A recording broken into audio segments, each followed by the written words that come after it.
I was wiping down the counter of the Route 99 pit stop at 1:15 a.m. when the tapping started. It wasn't a raindrop. It wasn't a bug. It was a precise, slow tap. Tap. Tap, coming from the front window beside the bolted door. It sounded like someone tapping the glass with a small, hard, plastic key. I froze. I was alone, miles from the nearest town. The desert outside was total darkness. The tapping stopped.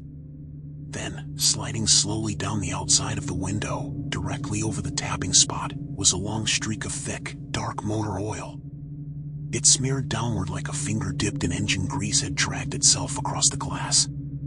My stomach twisted. The smell of oil hit me a second later. Then I heard a low, wet choking sound from the side of the building, followed by a heavy thud against the metal frame. Someone covered in oil was outside. Someone who had just collapsed.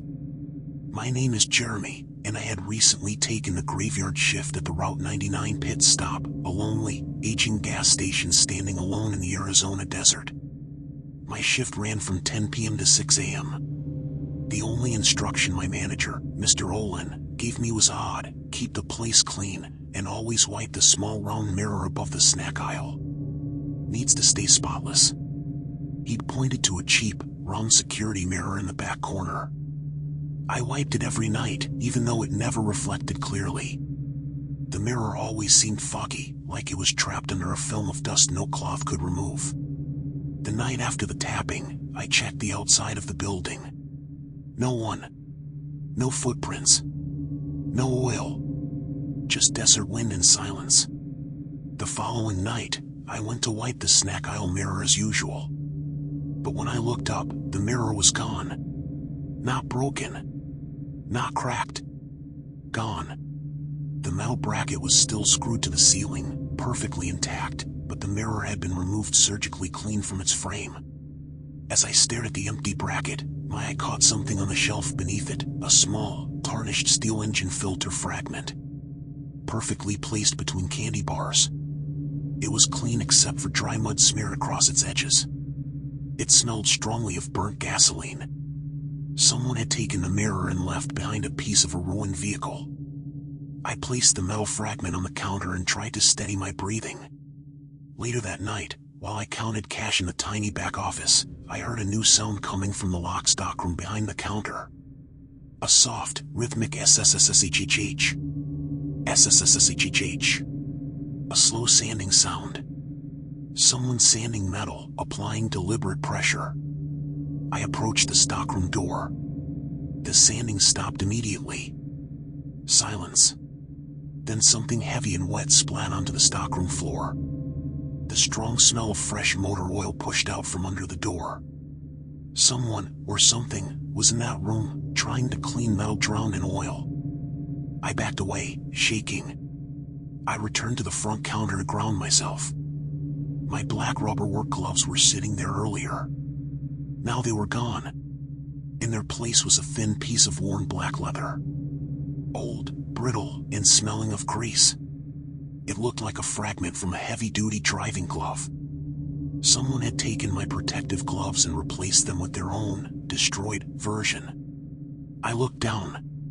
Scratched into the wooden counter in a neat, precise stroke was a symbol, an oval.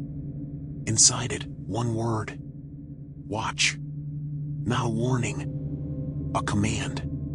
The next night, I gathered my keys and approached the stockroom with my flashlight. I needed answers. I unlocked the heavy door and pushed it open slowly. The room was empty. No figure. No tools. No machinery. Just a huge, dark puddle of oil spreading across the concrete floor. Then came a new sound. Not sanding. Not choking. This one was violent. Clank. Ratchet. Clank. Ratchet.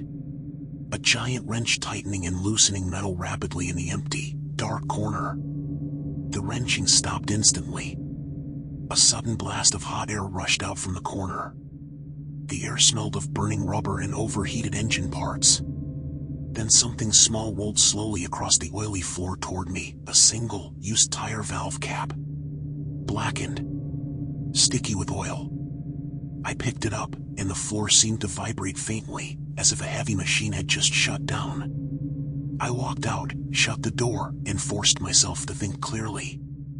The tapping, the oil streak, the choking, the sanding, the wrenching, the missing mirror, the engine parts, the command to watch. Someone wasn't haunting the pit stop, they were trapped in their final moments. In the back office, I dug through old files. Near the bottom of a dusty crate, I found a stack of ancient delivery invoices and incident reports. One report stood out because it mentioned the pit stop directly. A truck driver named Wesley. Long haul. Regular customer. Came in late one night years ago while his truck was overheating. Witnesses said the truck began spewing thick black oil the moment he pulled in. The engine exploded outward, throwing shards of metal and flaming oil across the station. The report said Wesley stumbled out, covered in boiling oil, trying to get help. He reached for the small security mirror in the snack aisle, trying to reflect light at the road, or maybe to smash it and shout for help, but collapsed before he could do either. By the time paramedics arrived, Wesley was gone. His body was never found. The only thing missing from the station was that tiny round mirror. I felt the air drop several degrees as I read. The oil streaks. The choking. The engine pieces. The sanding and wrenching. The stolen mirror. The command to watch. Wesley wasn't trying to scare me. He was reliving his desperate attempt to fix his engine, to get help, to be seen. He needed someone to witness the accident that trapped him between life and death. I returned to the stockroom, pocket heavy with the engine filter and valve cap he'd left. I walked to the darkest corner, the same one where the wrenching had roared earlier, and placed both engine parts gently onto the oily floor. Then I took a clean, white paper towel and wiped a large circle on the wall above them until the surface gleamed in my flashlight beam. A clean, reflective circle, the mirror he never managed to use. The air shifted. Warm. Still. Peaceful. For the first time in days, the pit stop was silent. I walked out of the building without looking back. Quit the next morning. Found another job by the end of the week. But to this day, whenever I stop at a lonely gas station at night, I smell the air first.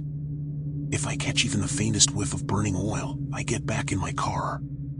And I always check my side mirrors to make sure they're still attached, because I know exactly who might be looking for one.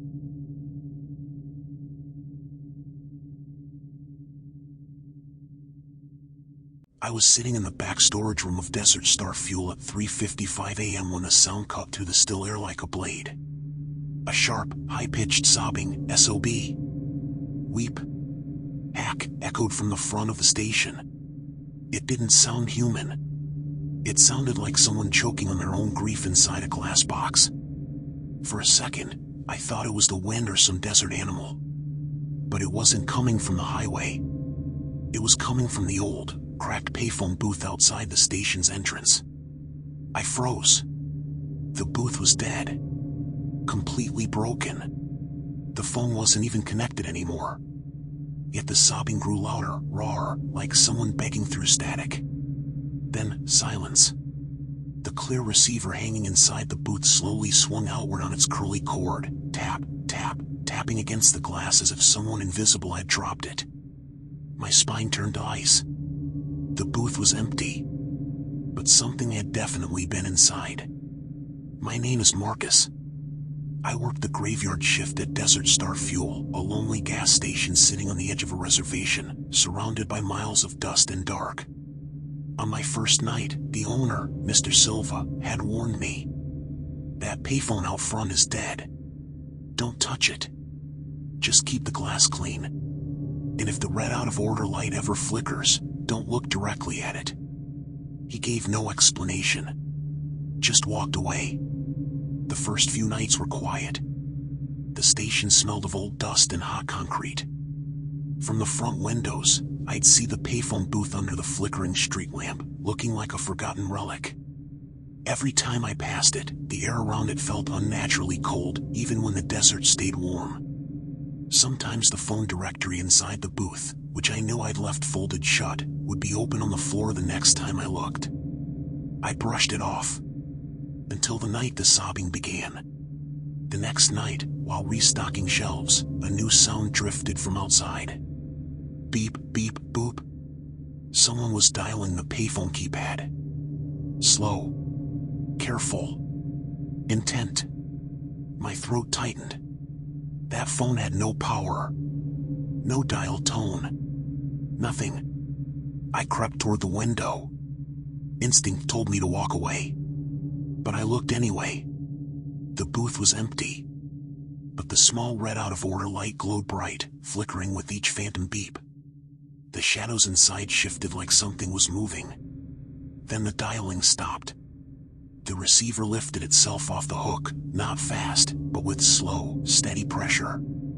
It swung forward once, twice, then hung perfectly still. On the metal shelf beneath it lay a torn piece of white cloth. I stepped outside and picked it up. It smelled faintly of smoke and cheap perfume. The edges were singed. Someone had been wearing this when something terrible happened, someone who tried to make a call they never finished. That was the first sign. Later that same shift, while checking the pumps, I heard a rhythmic cracking coming from behind the payphone booth. Sharp. Repetitive. Desperate. Crack. Crack. Crack. The sound of someone cracking their knuckles over and over in panic or pain. The moment I rounded the corner, the noise stopped. The concrete wall stood empty. But on the ground lay a small, smooth stone coated in a thin layer of salt. When I picked it up, it was freezing. Salt. Tears. Pieces of someone's last moments. By the time I returned inside, the air felt charged, like the atmosphere before a lightning strike. Something unseen had become aware of me. I stopped at the counter. My plastic lighter, used for the pilot light, was gone. In its place sat a rolled fragment of tarnished copper. Sharp.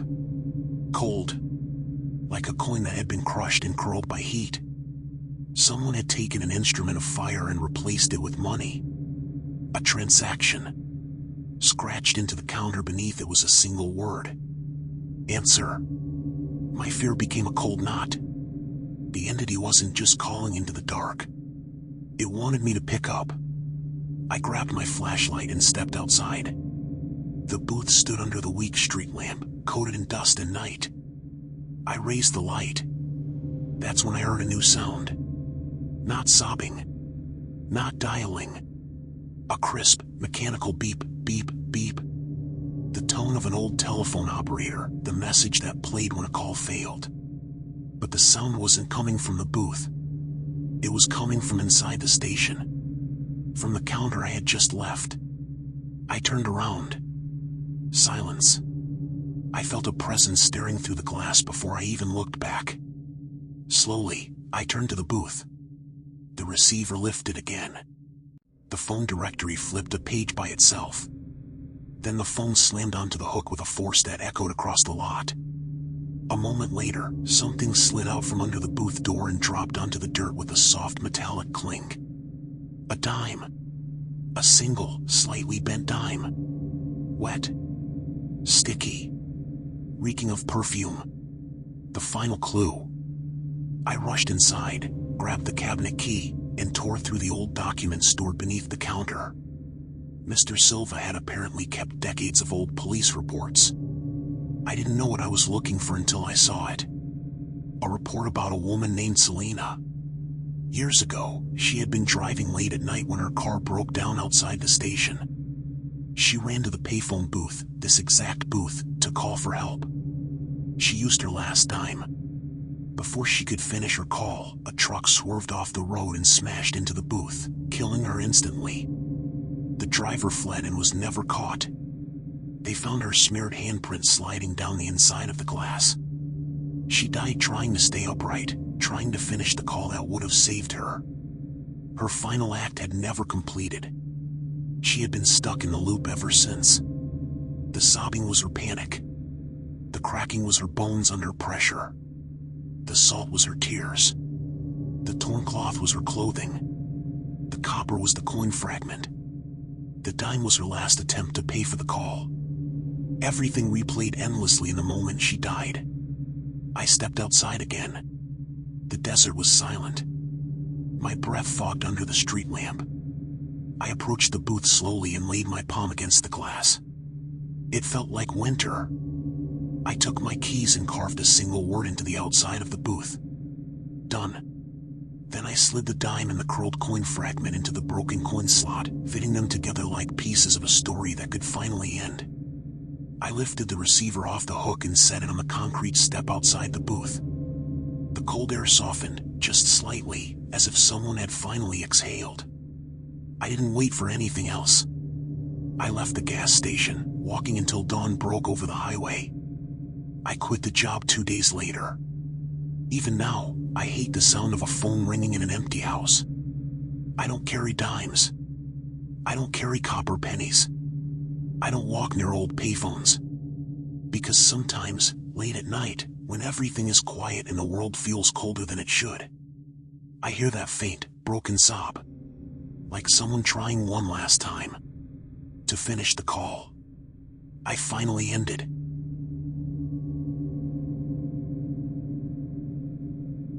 I was sitting in the brightly lit cashier booth of Black Mesa Mart at 4 a.m. when the sound started. It wasn't the compressor.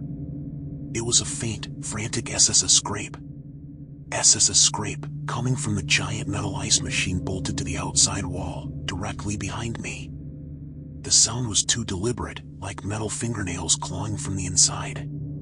I stood up fast, heart pounding. The ice machine was a sealed, all-steel industrial unit.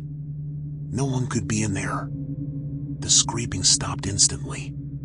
Then, splat, a single perfect ice cube landed on the windowsill of my booth.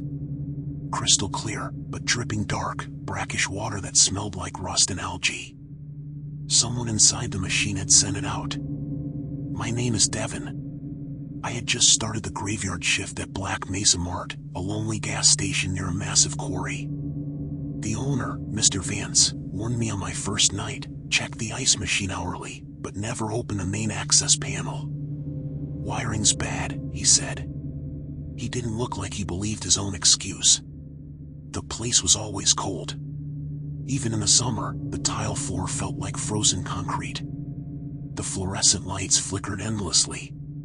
The first few nights were quiet. I stocked shelves, refilled the ice bags, swept floors. But no matter how much ice I loaded into the machine, it melted too fast. The concrete around it was always wet. And the metal always burned with cold. After the scraping incident, I checked the machine. The access panel was bolted tight. Nothing looked tampered with. The next night, while refilling the bin, I found something sitting right in the center of the melting ice. A small, yellowed plastic baggie. Not from the store. It was stiff, brittle. Inside was a tiny, ancient silver key, frozen solid inside a dark, irregular block of dirty ice. The meltwater dripping from it smelled exactly like the water from the cube on my windowsill. I smashed the block with a hammer until the key broke free. As soon as I held it, I felt it. This wasn't a random object. It was a message. A signal. Something inside the machine had sent it out. The key was cold, far colder than the ice around it. Later that shift, when I was counting inventory in the back office, I heard a new sound coming from the wall where the machine was attached. Drip. Drip. Drip. Not condensation. Too steady. Too rhythmic. Like someone letting water fall intentionally. I approached. When I reached 3 feet from the wall, the dripping stopped. Silence. Then came a sudden gulp, a wet swallowing sound from directly behind the drywall, followed by the heavy smell of rust and stale water bleeding into the room. Someone was drinking the meltwater. Drinking it greedily, like they needed it. When I tried calling Mr. Vance, the phone line was dead. I set my silver Zippo lighter on the front counter while checking the phone box. When I came back, the lighter was gone. In its place was a smooth, translucent quartz stone, round, thin, and painfully cold, almost burning my skin. Frost crawled across my fingertips when I held it. On the counter beneath it, someone had scratched a symbol using something sharp, maybe the tiny key. A small wave symbol. And beneath it, a single carved word. Freeze. My pulse thudded in my ears. The key, the ice, the swallowing, the freezing cold, this thing wasn't trying to escape. It was begging not to melt. I grabbed my things and moved toward the back door, ready to run, when a new sound erupted from the far end of the store. Crunch. Crunch. Crunch. Violent chewing. Someone tearing through ice with unnatural speed. The sound echoed through the aisles, fast, relentless, frantic. I dropped my bag and covered my ears. The chewing stopped. Then the whole building shuddered, a heavy jolt that rattled shelves and vibrated through the floor. It felt like the ice machine had jerked hard against its bolts. A moment later, something rolled out from beneath the back wall and stopped at my feet. A dark, tarnished fishing hook, wet and coated with slimy green algae. My throat tightened. The hook wasn't from around here. Not from any equipment the store carried. I needed answers. I tore through the store's old files in a dusty metal cabinet.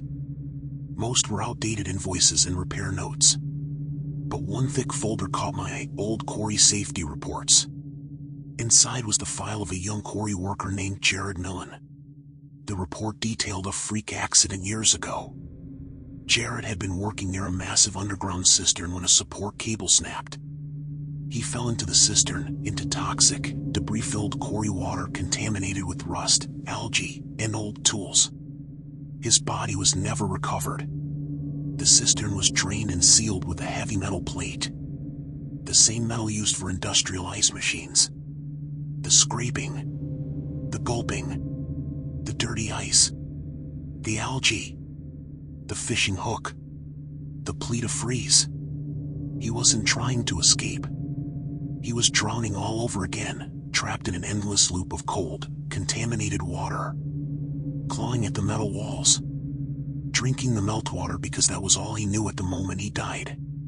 Terrified of thawing, because thawing meant surfacing. Being found. Being exposed. The entity in the ice machine was Jared, still trapped in a cold metal box that mirrored the one he died in. I ran to the back wall. The machine hummed violently, shaking and groaning. The metal vibrated beneath my hands like something inside was moving, struggling, panicking. I crouched in front of the main access panel. That's when I saw it. A tiny keyhole. It wasn't there before. The ancient silver key fit perfectly. My breathing shook. My fingers trembled around the cold quartz and the algae-covered hook. I didn't turn the key. Instead, I taped the quartz and the hook over the keyhole, locking it shut with the same tokens he'd been sending me. Cold. Depth. The last remnants of the place where he died. A seal. A warning. A plea honored. The machine slowly stopped shaking. Then the air warmed, just slightly, like someone inside had finally stopped struggling. I left Black Mesa Mart before sunrise. I never worked another night shift again. I moved out of the quarry town within a week. To this day, I can't stand the smell of algae or rust. And I will never, ever put ice in my drinks. Because when the room is quiet and a cube clinks in a glass, I swear I still hear it. SSS scrape. SSS scrape. Someone inside the ice. Begging me not to let them thaw. I was sitting in the brightly lit back office of the last stop at 2:20 a.m. when the sound began. It wasn't the gentle hiss of the coffee machine. It was a rapid, violent shick. SSSSHIK. SSSSHIK. From the front counter, sharp, dry strokes like someone furiously striking a wooden match. The sound cut through the silence like a blade. I shot up from my chair, heart hammering. There were no matches anywhere near that counter. Everything flammable was locked up. The coffee station was supposed to be silent at this time of night. The frantic striking stopped. Then, without a single button being pressed, the coffee dispenser released a thin, perfect stream of scalding black coffee. It poured down the front of the machine and formed a steaming puddle on the counter, slowly spreading toward the floor. The smell was overpowering, bitter, burnt, wrong. A dry match striking sound followed by coffee pouring itself out onto the counter, like someone was desperately trying to start a fire but only achieving heatless, useless liquid. My name is Julian. For the past month, I had been working the graveyard shift at the last stop, a remote gas station at the edge of the mountain pass. My shift ran 11 p.m. to 7 a.m., the lonely hours when truckers and desperate travelers came through. The evening supervisor, Ms. Herrera, was strict about one thing: the coffee. Keep the machine running, she told me. Always use the blue ceramic mugs. Never the paper cups. And don't let the coffee grounds dry out. Ever. She said it with such intensity that I laughed nervously. She didn't. The coffee machine was an industrial monster, large, heavy, always humming. And no matter how often I cleaned it, I always found a thin layer of burned, dry ground stuck to the heating plate, even when it had been cleaned minutes earlier. The smell clung to everything. My first week was uneventful. The gas station felt clean, modern, almost cozy at night with the hum of the refrigerators and the highway outside. But as the days went on, the emptiness of the place began to feel wrong. Loud sounds traveled strangely. Shadows lingered just a little too long. The night after the first match-striking incident, I saw something I still can't explain. I had cleaned and refilled the coffee machine just before my break. When I returned, I stopped dead. On the spotless counter beside the machine sat a wet dome of coffee grounds, placed with unnatural precision. They weren't dry or burned, just soaking and clumped, like something had scooped them from deep inside the machine.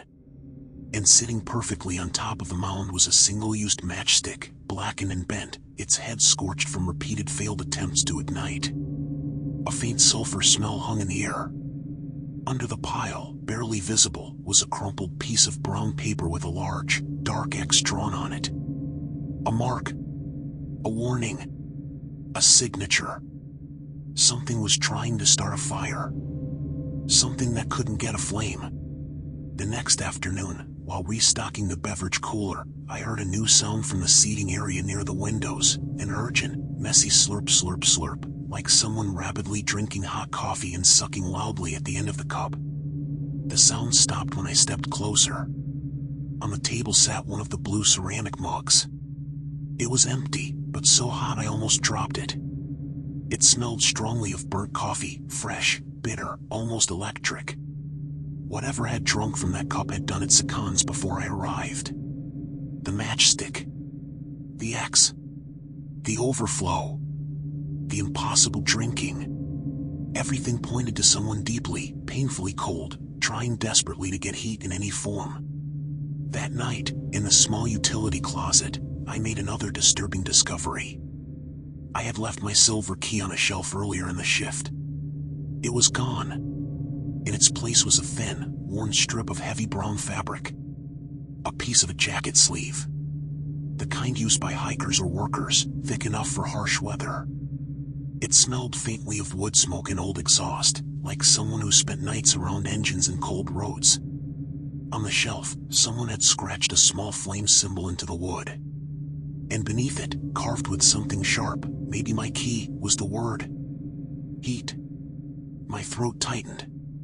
It wasn't the store that the entity cared about. It needed warmth. It needed fire. And it had taken my key to leave me a message. It couldn't ignite anything itself. Near the end of my shift, the coffee machine began to whistle. Not gurgle or hiss, whistle, like a tiny old kettle boiling over violently. The shrill sound filled the store, too high-pitched and too desperate, as though whatever was inside the machine was screaming. The whistling stopped in an instant. Then a violent splash came from inside the machine. Steam burst out and fogged the windows entirely. The store filled with the smell of burnt sugar and bitter coffee. A small object slid out from under the counter and stopped at my feet. A used sugar packet. Torn open. Soaked through and stained completely black. Something inside the machine had been recreating its last moments. I went into the back office and started tearing through the old file cabinet. Behind dog-eared invoices, I found a stack of news clippings. One caught my eye. A fire at the last stop. A young man named Clay, the overnight clerk years ago, had been trapped behind the counter when an electrical fire sparked near the coffee station. Emergency responders found evidence that he tried to signal for help, charred matchbooks, claw marks on the walls, but he couldn't get a flame in time. He was a heavy smoker, always striking matches near the machine. The fire burned fast, fueled by leaking water lines and sugar packets that ruptured under the intense heat. Clay's body was never recovered. The matches I heard? Clay striking in panic. The overflowed coffee? The water line bursting. The slurping? His desperate gulps for any warmth, any comfort as smoke filled his lungs. The jacket fragment?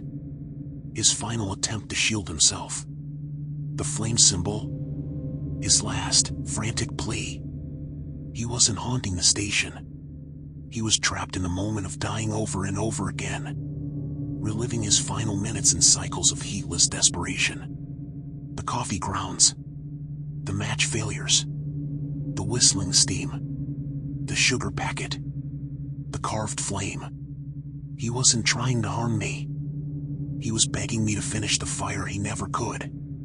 My hands shaking, I poured a small amount of boiling water into one of the blue mugs, Clay's mug, the ones he always used. Then I took a fresh matchbook and taped it to the bottom of the ceramic, making sure the cardboard stayed dry. I placed the mug exactly where the coffee had first overflowed.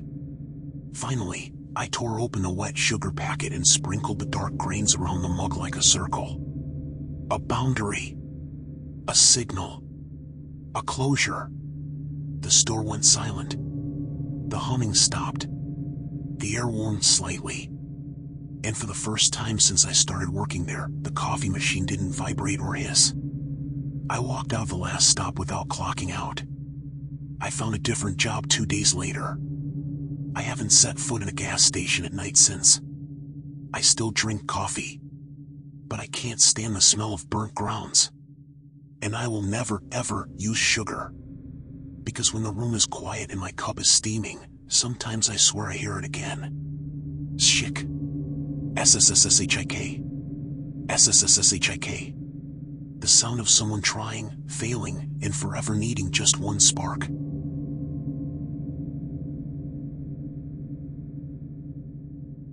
I was stocking the refrigerated drinks at Canyon View Fuels at 1:50 a.m. when the scratching began outside. It wasn't a loose branch. It was a slow, heavy drag. Drag. Drag, coming from the side of the building, where the single air pump was bolted to the concrete. It sounded like someone dragging a pair of mud-caked boots across asphalt, each step deliberate and weighted. I froze behind the glass cooler door, staring at the dark parking lot. I was completely alone. The dragging stopped. Silence. Then the thick rubber air hose, normally coiled neatly on the pump, fell to the ground.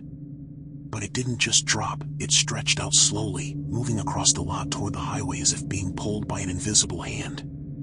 A soft hiss came from the hose's end, followed by a faint metallic ting as something small hit the asphalt.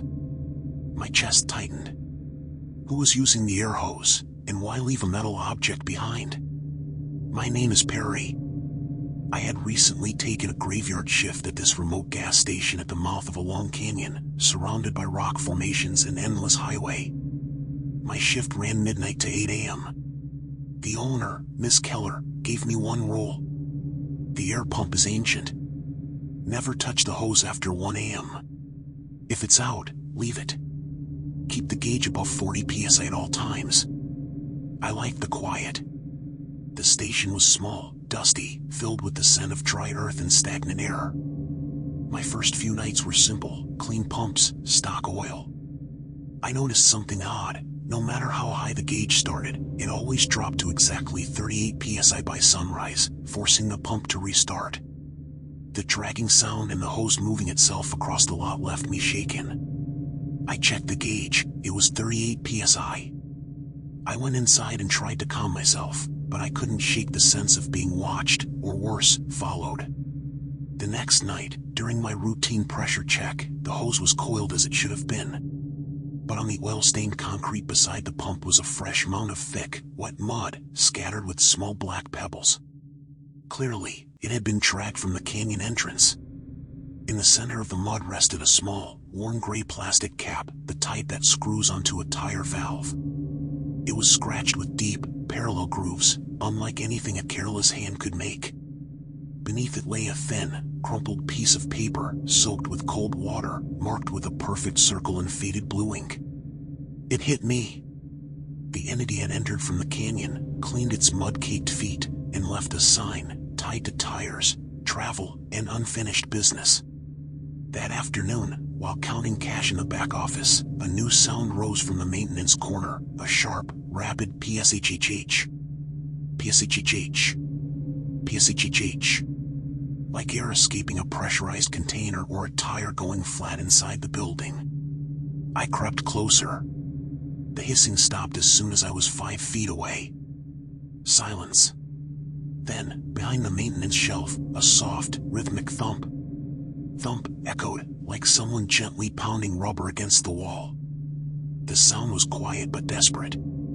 Someone was using rubber to manipulate air, to create pressure, to attempt motion inside the building. The dragging, the tire cap, the hissing, the pounding, it all pointed to a traveler halted in the middle of a journey, physically or mechanically. At the main counter, I discovered the next clue. My plastic radio, the one I used to play music during slow nights, was gone. In its place was a piece of worn rubber tread, thick, dark, grooved, smelling strongly of mud and ozone, like a fragment of a heavy boot sole. Someone had replaced my sound device with a token of movement. On the dark counter, carved with a fine, sharp object, perhaps the tire cap, was a single word. Stop. The entity wasn't just stalled. It was trying to prevent motion, a desperate command to halt. I grabbed my keys and headed for the side exit, intent on leaving and calling the authorities, when a new sound began. Not dragging, not hissing, but a high-pitched, metallic eek from the pump's safety valve violently releasing pressure. The gauge spun wildly, then froze. The heavy air hose, which had moved itself earlier, began to drag back toward the pump post. Its end flicked violently against the concrete like a tail. A small dark object rolled across the parking lot toward the window, a heavy metal lug nut, scarred and razor sharp. I realized the truth. The entity was tied to a vehicle accident. The dragging, the air loss, the rubber tread, the lug nut, they were remnants of a fatal failure frozen in time. I dug through old accident reports in the office and found one that chilled me to the bone. Years ago, a man named Dale had pulled into the station late at night after a flat tire on his truck. The lug nuts were seized. He couldn't remove them. Attempting to inflate the spare with the air pump, the ancient hose snapped and struck him. He collapsed in the mud outside the station and died before sunrise. His body was never recovered. The dragging sound? Dale moving through the canyon mud toward the pump. The gauge drop? The impossible air loss of a failed tire. The rubber tread? The fragment of his boots. The word stop? His final recognition that he could go no further. The lug nut? The last obstacle that ended his journey. The air hose stretching itself across the lot, the pressurized hiss, the metallic EK, all were Dale's desperate repetitions of that night, a loop of failure and collapse. I went to the pump. I collected the lug nut, the boot fragment, and the tire cap. I placed them inside the coil of the hose and drew a large X on the concrete with chalk, marking the final resting place of the objects that had trapped him in time.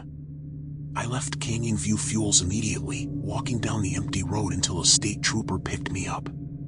I found a different job 2 days later. I still hate the smell of tire rubber and ozone, and I check the pressure in my tires before every drive. Even now, when I pass a quiet air pump at night, I hear it dragging itself across the asphalt, hissing and scraping, and I remember Dale's final, futile journey. A warning frozen in the cold canyon air, repeating endlessly.